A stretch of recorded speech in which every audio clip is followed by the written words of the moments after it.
know that you can do this because the inner assignments that our hearts are calling us to, we already have everything it takes to get the job done. We already have everything it takes within us. It's part of the identity. It's part of the seed of who you are. And so fear keeps you from planting the seed of who you are in the soil of truth to produce results. Why is it that it's so difficult to change what somebody does? And the truth is, we do what we feel like doing.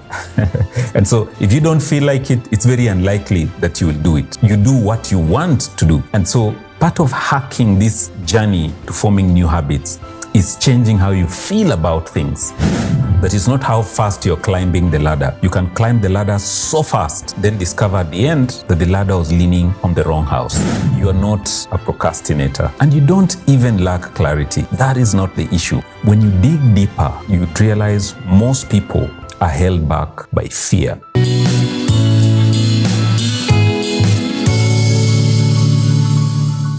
Well, hello and welcome to the Dr. Dindi podcast.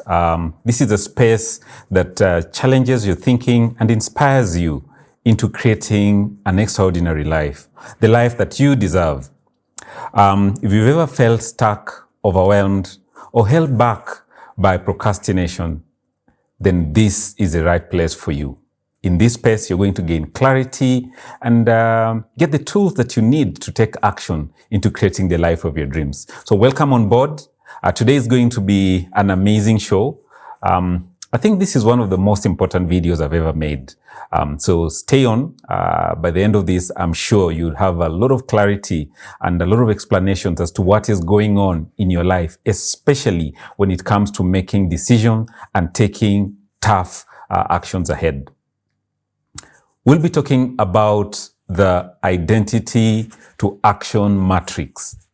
We'll be looking at what exactly fuels what you do and why do you struggle to do some of the things that innately you know you should be doing, yet taking that step sometimes can feel so difficult. So we'll be taking that journey. I'll be talking you through that journey, especially using the medium of story. I love storytelling. I've learned a lot from listening to other people's stories. And so I love to share some of my own experiences and then pull out some lessons from that. All of us love story. I remember when I was growing up, my grandma used to tell us stories. In the evening, after dinner, we'd all sit by the fireplace and she would tell us these amazing stories. I loved them. In the middle of the story, she would be singing along. The only thing that I never picked was the singing. The voice is just not great for singing, but I picked the storytelling from her. So I'll be telling a lot of stories and helping us to understand why is it that we struggle to take some of the actions that we know we should be doing. Why is it that forming some habits seems so difficult, yet we know innately these are things that we should be doing. Let's get started. First story. A number of years ago, I was working in an institution outside of my home country, Kenya. And I was the only Black doctor in the cardiac surgery department. I never really looked at myself as different. But one day when we were doing our rounds, I was together with one colleague of mine, a junior colleague to me, and we got into this room to see the patient. It was an elderly white lady, a lovely, lovely lady. And when she saw me, immediately she sat up on her bed and she said, where is my food? Today you have delayed in delivering my food. She made a quick assumption that I must be one of the orderlies in the hospital who's either meant to be bringing food or cleaning her room. My colleague who was next to me, I just saw him turn red with embarrassment. And he quickly started saying, I'm so sorry, Dr. Dindi. And I told him, no, it's fine. And so I told this lady, it's okay. We'll organize to get your meal in. Don't worry about that. Then I introduced myself and we went on to do our examination. And when we left her room, my friend looked at me and he said, how were you so calm when dealing with this situation? If I was you, things would have been really bad. And I told him, I've learned over time that the opinions of other people do not change who I am. I'm solid in my identity, and so it doesn't matter what somebody else thinks or says. It really does not change who I am. And so because I'm solid in my identity, I don't get offended easily by such kind of interactions. One of the things I've realized over time is that we are most offended in the areas we are most insecure about.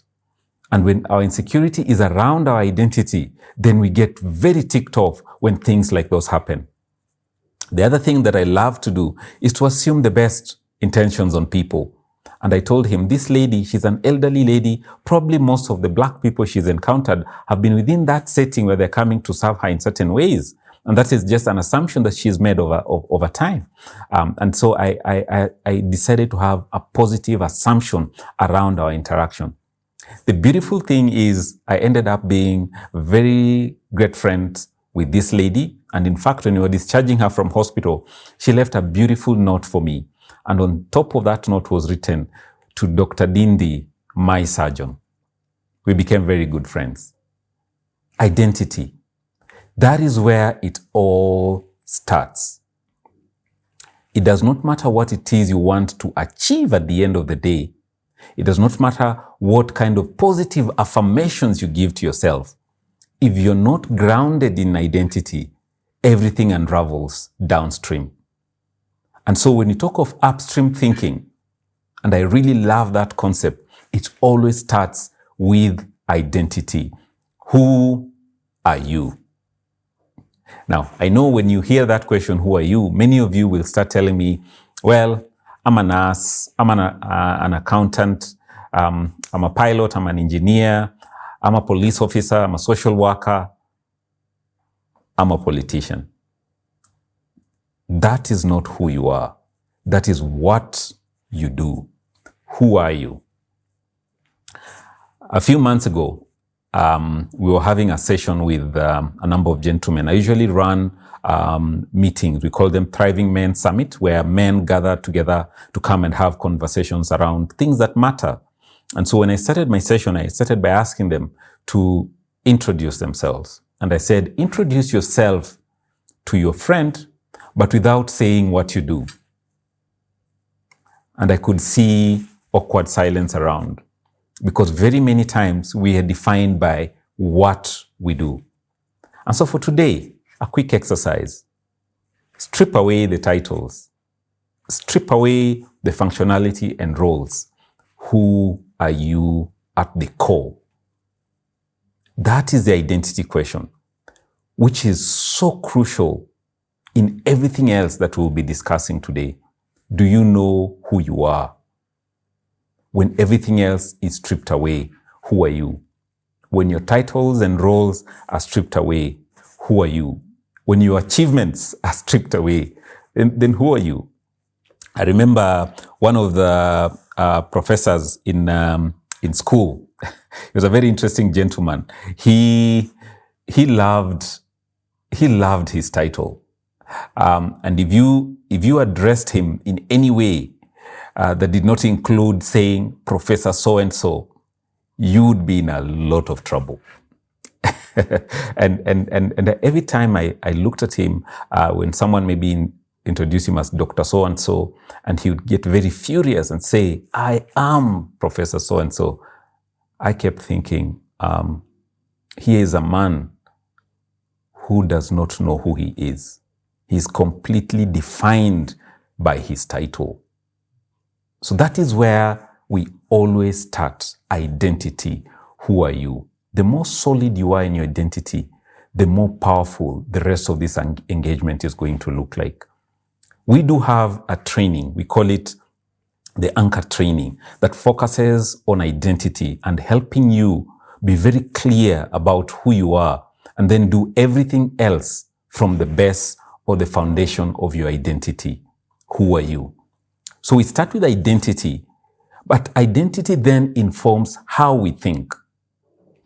I know many of you have read the book, The Power of Positive Thinking, and many of you know all these concepts around positive thinking. And positive thinking is really powerful because the way we think affects what we do. It affects our lives. But you cannot outthink your identity. And so if you see yourself as less than, it doesn't matter how much positive affirmations you try to put in there. It doesn't matter how much positive thinking.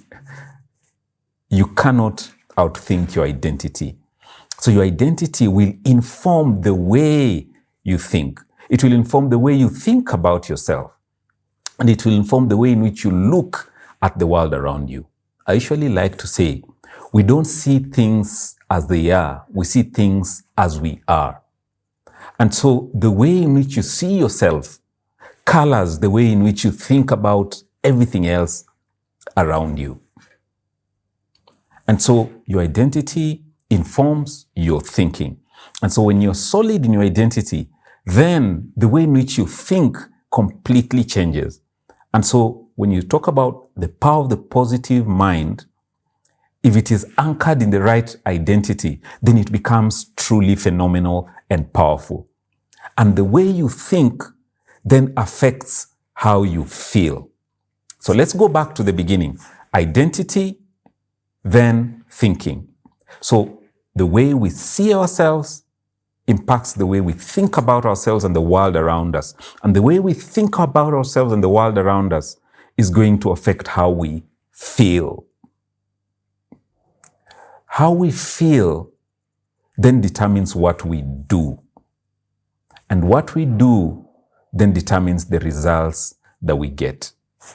So identity, then your thinking, which then affects how you feel. And that is why if you just deal with how you feel, and many times people focus a lot on what they feel, and a lot of effort is put in changing what they feel because they want to feel better. They want to be happier. They want to feel excited about life.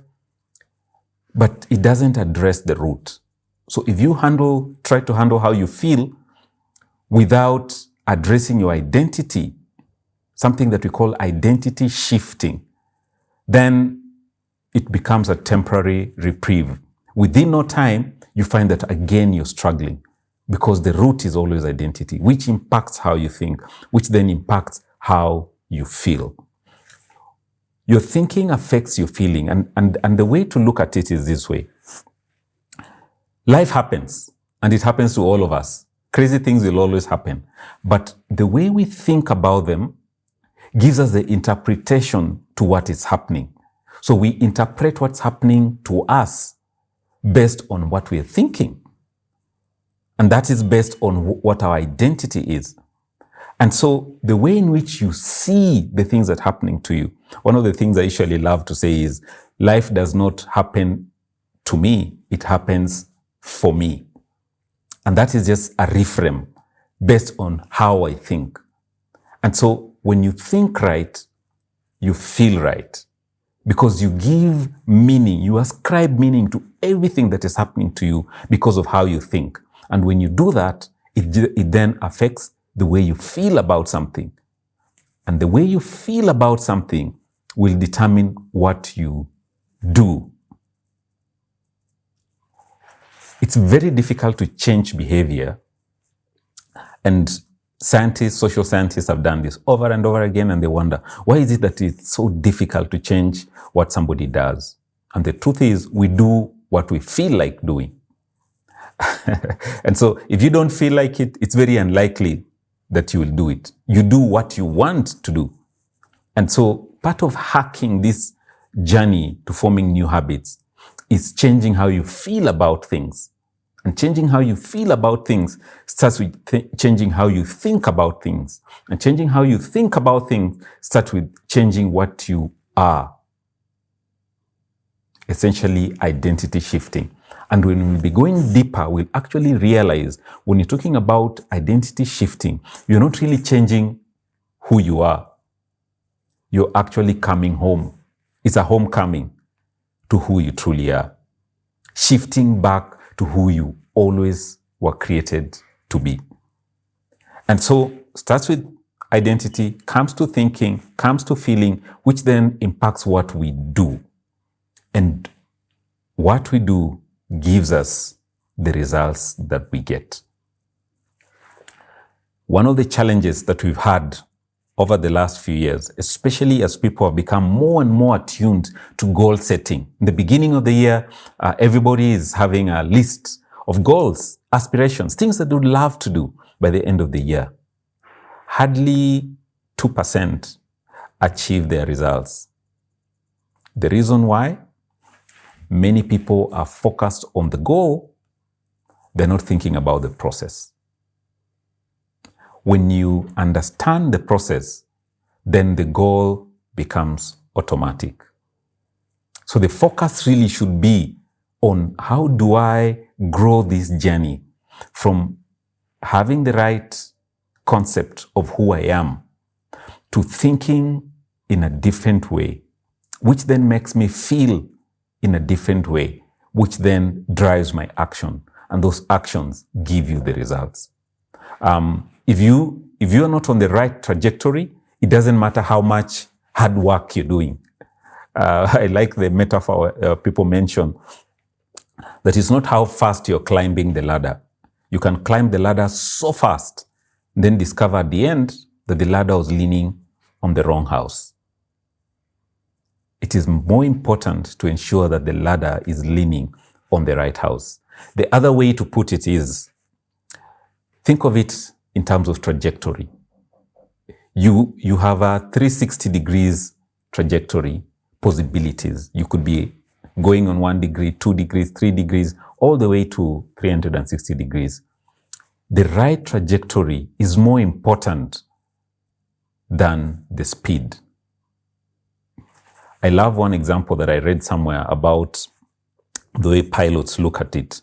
And they say that every 1 degree change in trajectory means that for every 60 miles you do, you are off course by a mile. And I thought about it and I said, wow, that is incredible. Just a 1 degree difference in trajectory means the farther you go, the farther off you are from your intended goal. And so getting on the right trajectory is more crucial. How do we get on the right trajectory? Identity. Starts and ends with identity. Remember, as we've said, you cannot outthink the wrong identity, the way you see yourself, the stories you tell yourself. Once you've told yourself those stories enough and you've believed them, you're completely stuck. And so there have to be a reframe. There has to be a different way in which we start to engage with ourselves. And as we do the anchor training, which I would love for any of you guys listening to me to really be part of this anchor coaching experience, we help you to have a reframe around who you are. Let us take it down to its logical conclusion that with the right identity, and that is coming home to who you are. I love to say, introducing you to you. With the right frame on identity, you think different, you feel different, you act different, and you get different results. Let us bring it home by looking at the main issues that we'll be discussing in this channel. And that is clarity, overcoming procrastination, overcoming fear. How does this play out in this arena?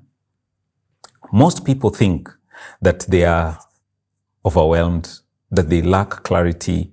Many people actually think that they are procrastinators. I've had interactions with people and they tell me, I'm just like this. I just can't help myself. I keep procrastinating. I'm a procrastinator. I lack clarity on what to do. But after working with many clients on a one-on-one coaching experience, there's something powerful I've come to realize. You are not a procrastinator. And you don't even lack clarity. That is not the issue. When you dig deeper, you'd realize most people are held back by fear. Fear is a real culprit. Procrastination is just a red herring. Even distractions. Sometimes when we are afraid, we look for distractions to camouflage our fear. And we feel more comfortable in that distracted state because then it keeps us from facing our fears head on. So the issue is fear. Fear of failure, fear of people. What will people say? How would I be viewed if this doesn't work? So when we are afraid, we find that our decision making becomes clouded. Clarity that should be obvious is then shrouded in this mystery because of the cloud of fear around a specific issue. It is more comfortable to say, I'm a procrastinator, than to say, I am afraid. There is a lot of shame around fear. And so most people would rather say, I'm so easily distracted. But the truth is, it is fear that is a culprit. But let us take it a little deeper. Why are people so afraid? Why are we afraid of failure? Afraid of taking that step? Why are you afraid of people? What will people say? Why are you afraid of that? It goes back to our identity. It is the lies that we have been told. You can't do this. You're not good enough. This is not your thing. The more we believe those lies, the more removed we are from our true identity, from our true north. Because our true identity knows that we can get this done. The true you knows when you are truly intimate with who you truly are, you know that you can do this. Because the inner assignments that our hearts are calling us to, we already have everything it takes to get the job done. We already have everything it takes within us. It's part of the identity. It's part of the seed of who you are. And so fear keeps you from planting the seed of who you are in the soil of truth to produce results. That ultimately is why you're feeling stuck. You're afraid, and the reason you're afraid is because there is a lie you have believed about who you truly are, about your identity. And so the journey we are going to be taking in this podcast is a very bold and audacious take at handling fear, facing fear head on. It will be a very bold take at embracing our true identity. Who are you? When you know who you are, then you know that there is nothing that can stop you from achieving the dreams that are in your heart. The dreams in your heart have been placed there by God. And when He was putting the dream, He also put in the path to its fulfillment. And so in this podcast, we'll be having conversations around this. How do we deal with fear? How do we deal with procrastination by going to its roots? How do we connect to the truth of who we truly are so that we can go out and be impactful in our various spaces? I love to end all my segments this way. The anchor coaching classes, even when I'm doing one-on-one coaching, I love to end all the segments in the same manner. Here we go. Birds do not ask for permission to fly. They were born for the sky. They own the sky. The fish do not ask for permission to swim. The ocean is theirs. It's theirs to play. Flowers don't ask for permission to bloom.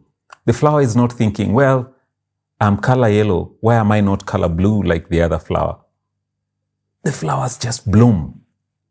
That's what they were created to do. Ladies and gentlemen, do not ask for anyone's permission to be amazing, to live this extraordinary life that you are created for. Go out and change the world. If you have loved this content, if you'd love to engage much more in our journey through identity, I welcome you to like, subscribe, hit that notification button. Let us grow together. Ladies and gentlemen, it is our time to change the world.